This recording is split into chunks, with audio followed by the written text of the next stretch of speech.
The drive was longer than anticipated, but thank goodness the freeways were wide open at 2 in the morning.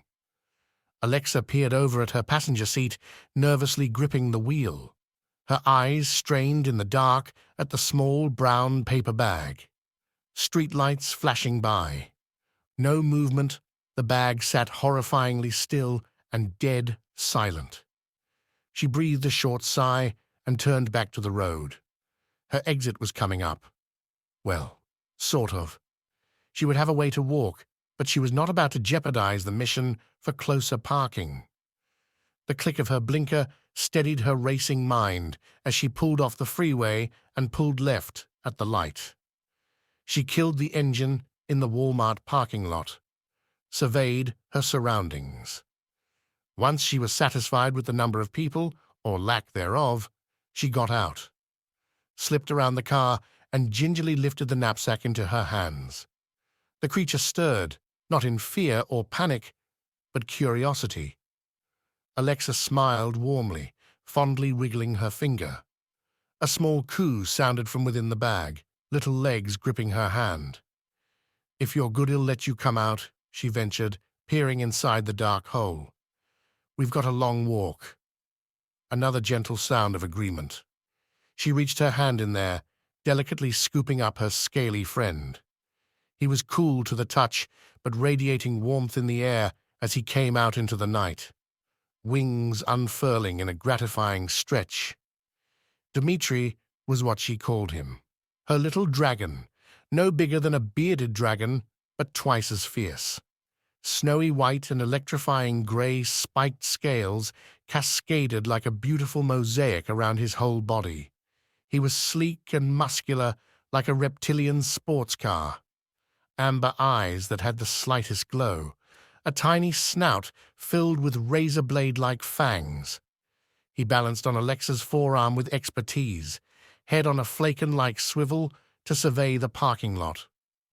They set off through the dark and very empty street.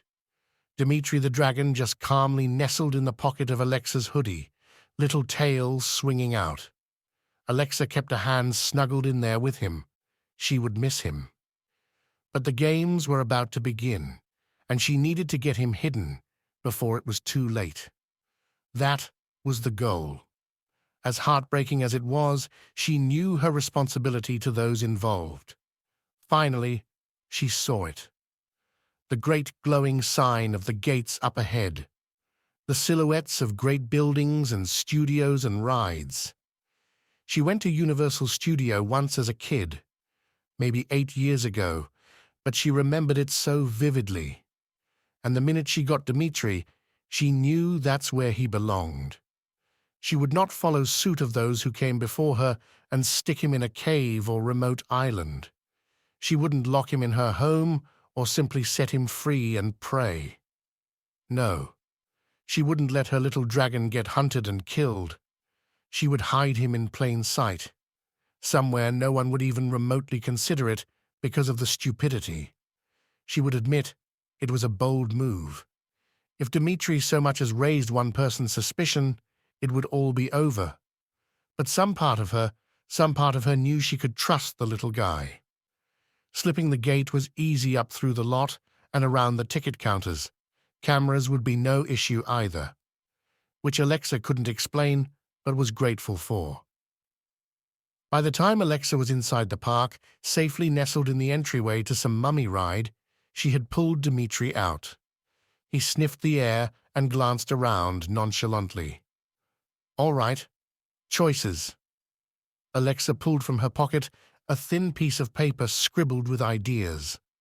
He could be a novelty thinker pretty much anywhere in the wizarding world. He could have free rein in the props display at the film studios. He could... The little dragon leaped onto the ground with a small plop and raced away before Alexa could even flinch. She threw the paper, hollering as she bolted after him. It was the most noise she had made all night, and suddenly she felt as though the police would materialize out of thin air. She paused, heard a flutter of wings, and took a hard right. Dashed through the rope lines and waiting areas. She couldn't see him, airborne or running. Finally, A little chirp of smoke caught her attention. Glaring, she stopped dead in her tracks to stare at quite an odd sight. Without realizing it, she had chased her little dragon into the Jurassic Park ride. She stared at him now, perched like a bird on the clout of a velociraptor animatronics. Alexa, dumbfounded at first, couldn't help but chuckle at the sight. Panic melting away, she could have sworn the dragon was smiling right back at her. Now that fateful night. That was almost 9 years ago. 9 years ago, a teenage girl broke into a theme park and stashed her dragon thinking it was brilliant. Well, time passed faster than it usually did. Before she knew it, she was 29, visiting to check in on her friend, praying he was staying out of trouble, only she didn't give her dragon enough credit, not even in the slightest. He had a mind of his own, as brilliant as a human, if not more. She did not find him acting like animatronics in Jurassic Park. No. She found, 9 years later, Dimitri staring down at her, wings unfurled, masterfully acting like the most realistic animatronic ever, staring down at her from the top of Gringos Bank. Hundreds of tourists snapping photos, watching his head swivel back and forth. Remarkably, he caught sight of Alexa. She beamed. He winked and let loose a brilliant little puff of flame.